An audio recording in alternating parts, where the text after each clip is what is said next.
Hey everyone, and welcome to today's deep dive. Today we're exploring the world of chakras. You know those energy centers you've probably seen on like a t-shirt or something? Oh, yeah, for sure. Chakras have definitely become kind of popular lately.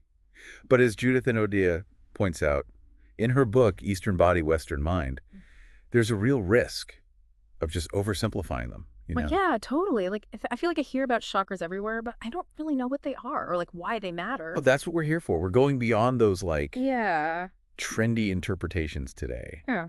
to really, get to the heart of the depth and power of this ancient system. Okay, so can we like back up for a sec? What exactly are chakras and like why should we care about them? Now imagine your life force Huh. as this vibrant energy flowing through you. Chakras are like the organizers of that energy, influencing everything, your physical health, Mm. your emotions, even your spiritual journey. They're not physical organs, Yeah. but energy centers Hmm. that impact how you experience life. So it's not just about like feeling zen or whatever. There's a real Yeah. practical impact. Absolutely. Think of the chakra system as a map with 7 major energy centers. Each one governs specific areas of your life. And understanding this map can give you incredible insights into yourself. Okay, I'm intrigued. Let's break down this map. Where do we start? We begin with the foundation, the first 3 chakras. They form the base of your energy system. It all starts with the root chakra, or Muladhara, located at the base of your spine. This is all about your basic needs: survival, security, feeling grounded in the world. Okay, so if someone's like constantly anxious or struggling financially, could that be a sign of a root chakra imbalance? It's definitely possible. Remember, each chakra can have too much or too little energy flowing through it. And when the root chakra is weak, it can manifest as feeling ungrounded, insecure, Mm, or even fearful. that makes a lot of sense. So what's next on this energy map? Moving upward, we come to the second chakra, the sacral chakra, or Svadhisthana, located in your lower abdomen. This is the realm of emotions, creativity, and sensuality. It's about experiencing pleasure, connecting with your feelings, and expressing yourself freely. Oh, the sacral chakra. Is that the one that everyone associates with creativity and passion? So if I'm feeling creatively blocked or disconnected from my emotions, could that be a sacral chakra issue? That's a great observation. When the sacral chakra is balanced, you experience that beautiful flow state when you're immersed in a creative project or connecting deeply with another person. But if it's blocked, it can lead to emotional repression, fear of intimacy, or even feeling creatively stifled. Wow, this is starting to feel very personal. Okay, so we've covered the root chakra at our foundation and the sacral chakra, our emotional and creative center. What's the third chakra in this foundational trio? The third chakra is the solar plexus chakra, or Manipura, located in your upper abdomen. This is your power center. It's about your willpower, self-esteem, and taking action in the world. Ah, the solar plexus, the one that lights up when you feel confident Yeah. and ready to take on the world. But what happens when this chakra is like out of whack? Well, think about someone who is constantly seeking approval or struggling to make decisions. They might be dealing with a weak solar plexus chakra. On the flip side, an overactive solar plexus can lead to being controlling or overly dominant. It's all about finding that sweet spot of balanced energy. So we've got these 3 foundational chakras, the root, sacral, and solar plexus. They seem pretty essential to navigating life. Absolutely. And Anodea really emphasizes how our childhood experiences, Right. especially during the developmental stages of each chakra, can impact their balance later in life. Oh, wow. That's kind of concerning. So even if my parents had like the best intentions, their own energy or lack thereof could have influenced my chakra. That's right. A parent with a blocked heart chakra, for instance, might struggle to express love and affection freely, which could in turn impact their child's heart chakra development. Whoa. That's a lot to think about. How much control do we actually have over our own chakra? That's a great question, and one we'll delve into further as we explore the rest of the chakra system. But here's the encouraging part. You absolutely have the power to heal and rebalance your chakras throughout your life. And Judith Anodea provides some amazing tools to help you do just that. Okay. I'm definitely ready to learn more about that. But before we jump into those tools, I think we need to explore the other chakras in this system. What comes after? Those foundational 3. Next, we move into the realm of connection with the heart, throat, and third eye chakras. These 3 energy centers bridge the gap between our inner world and how we interact with others and the world around us. This is getting really interesting. I'm eager to understand how these chakras relate to communication, intuition, and even spirituality. but that's a discussion for the next part of our deep dive. Indeed, we'll unpack the nuances of these connection chakras and explore how they influence your relationships, self-expression, and even your spiritual journey. So stay tuned, because there's much more to discover. Welcome back. So we've laid the groundwork with the root, sacral, and solar plexus chakras. And I'm really curious to learn about those connection chakras you mentioned. Yeah, they are fascinating, aren't they? Let's start with the heart chakra, or Anahata, located in the center of your chest. Okay, the heart chakra. I feel like this one's pretty self-explanatory, right? It's all about love. Well, it's more than just romantic love. Think of it as the wellspring of compassion, forgiveness, and connection, both with yourself and with others. So if someone struggles with, like, setting boundaries or constantly puts others' needs before their own, could that be a sign of an imbalanced heart chakra? Exactly. When the heart chakra is deficient, it can manifest as fear of intimacy, difficulty giving or receiving love, or even feelings of loneliness and isolation. And on the flip side, what does an overactive heart chakra look like? You might see someone who is overly possessive or dependent in their relationships, almost to the point of smothering. It's about finding that balance between giving and receiving, setting healthy boundaries, and honoring your own needs while also being open to connection. That makes sense. So how does this chakra develop? Anodea mentioned that each one has a specific developmental stage, right? Yes. And for the heart chakra, it's between the ages of 5 and 7. Think about what's happening at that age. Children are forming friendships, learning to navigate social dynamics, and starting to understand deeper emotions. Yeah, it's like they're discovering what it means to connect with others on a more meaningful level. Precisely. And if there are disruptions during this stage, maybe rejection from peers or a lack of emotional support from caregivers, it can create a sense of guardedness or fear around opening up their hearts. Okay, that's a little heartbreaking to think about. It really highlights how impactful our early experiences can be. So we've talked about the heart chakra as a bridge between our inner world and our connections with others. What about communication? Where does that fit into the chakra system? That's where the throat chakra comes in. Vishuddha, as it's known in Sanskrit, is located in your throat and governs communication, self-expression, and speaking your truth. So this is about more than just talking. It's about authentic self-expression. I imagine this chakra could be pretty blocked in someone who struggles to speak up for themselves or share their feelings. You're exactly right. A deficient throat chakra can manifest as shyness, difficulty expressing your needs, or even physical problems like a sore throat or laryngitis. Wow, that's interesting. So it's not just about the words we say, but also how freely and authentically we express ourselves. Precisely. And remember, each chakra can also be overactive. In the case of the throat chakra, that might look like someone who talks excessively, interrupts others, or even lies and manipulates to get their way. Right. It's all about finding that balance. So when does this chakra develop? The throat chakra's developmental stage is between 7 and 12. Think about what kids are doing at that age. They're experimenting with language, forming opinions, and figuring out how to communicate their unique perspectives. Right. They're finding their voice. Yeah. Both literally and figuratively. Yes.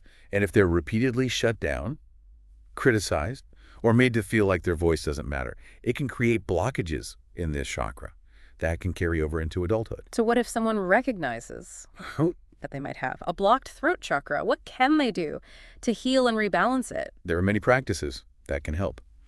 Singing, journaling, and public speaking can all be powerful ways to strengthen the throat chakra. It's about finding ways to express yourself authentically and let your voice be heard. That's really empowering.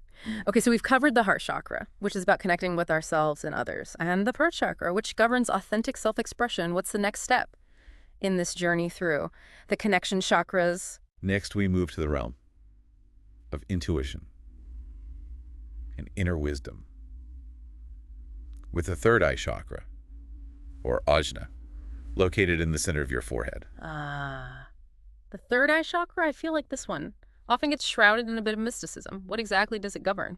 It's the seat of your intuition, your inner knowing, and your ability to see beyond the surface of things. It's about more than just physical sight. Exactly. It's about developing that inner vision that allows you to perceive the world with greater clarity and understanding. Okay, so someone's constantly doubting their instinct, doubting their gut instincts, or struggling to make decisions. Could that be a sign of a blocked third eye chakra? It's certainly possible. When the third eye chakra is deficient, it can lead to overthinking, confusion, and difficulty trusting. your own inner guidance, on the other hand. An overactive third eye can manifest as being overly imaginative Yeah. or even delusional. Right. Balance is key as always. So how can someone work on strengthening their third eye chakra? Meditation and visualization practices are particularly helpful for stimulating the third eye, spending time in nature, engaging in creative activities, and even dream work can also help to awaken this chakra. This is fascinating stuff. I'm starting to see how each of these chakras play such a vital role in our overall well-being. And we have one more chakra to explore. The crown chakra, Sahasrara, which is said to connect us to something greater than ourselves. But that's a discussion for the next part of our deep dive. Okay, I'm definitely ready for that. I'm eager to learn more about the crown chakra and how it relates to spirituality and our sense of purpose. But for now, let's take a quick recap of those connection chakras we've covered so far. We start with the heart chakra, which governs our ability to love, forgive, and connect with others. Then we move to the throat chakra, which is all about authentic self-expression and finding our voice. And finally, we explored the third eye chakra, which allows us to tap into our intuition and see the world with greater clarity and wisdom. So we've got these three connection chakras.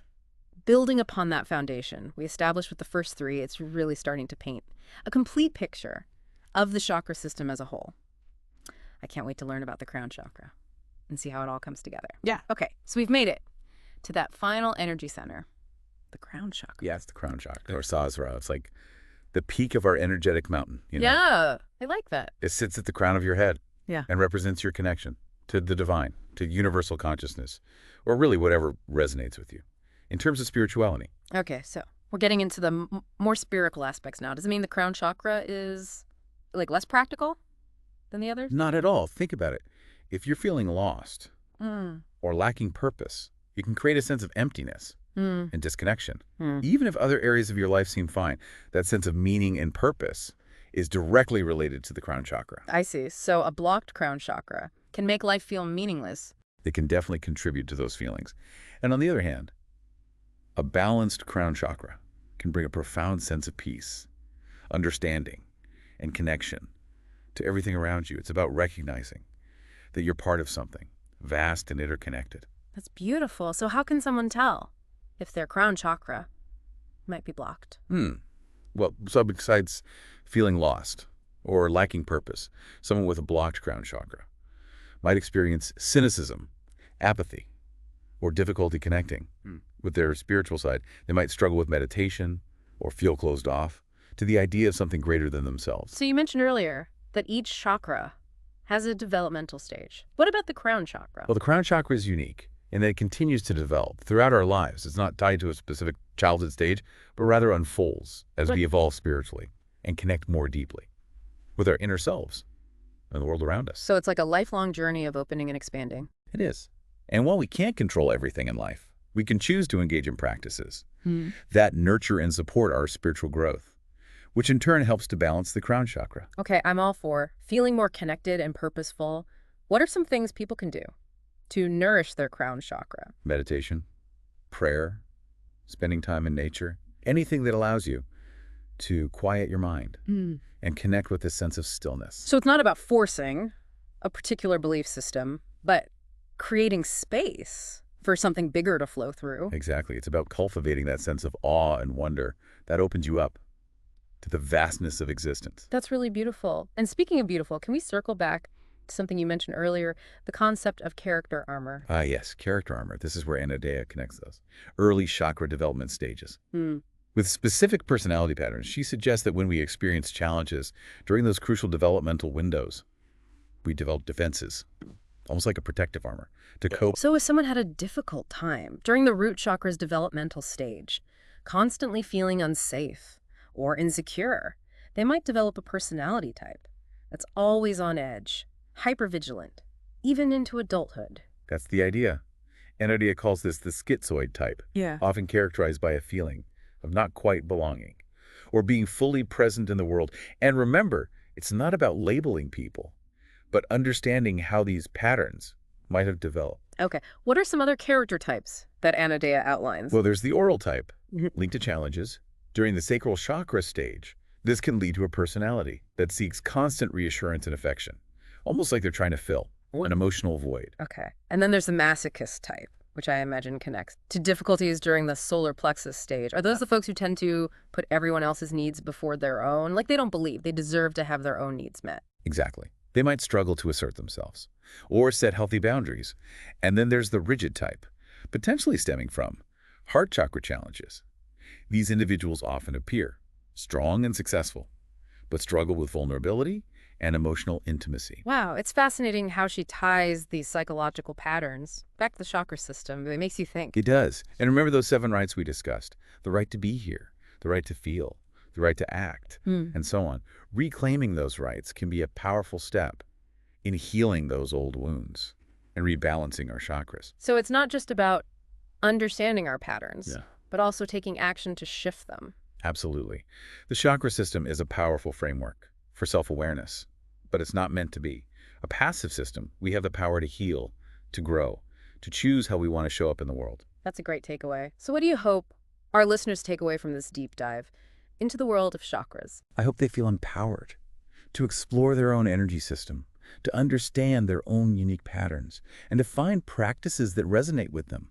The chakra system is a lifelong journey of discovery, and it's a journey worth taking. Beautifully said. Well, thanks for joining us today. And remember, you have all the resources you need within you to create a life that feels aligned and vibrant. Just keep exploring, keep learning, and most importantly, keep listening to your own inner wisdom.